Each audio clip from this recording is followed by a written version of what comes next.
What if I told you that what looks like resistance to change is often just a lack of clarity? The book switch reveals why our rational mind, the writer, often leads us in circles. The writer is an analyzer, a wheel spinner who gets stuck when direction isn't crystal clear. Take healthy eating. The options are limitless, so the writer spins endlessly without moving forward.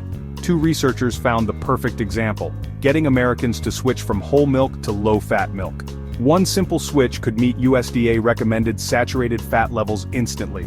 The insight: don't change drinking behavior, change purchasing behavior. Their campaign was punchy and specific.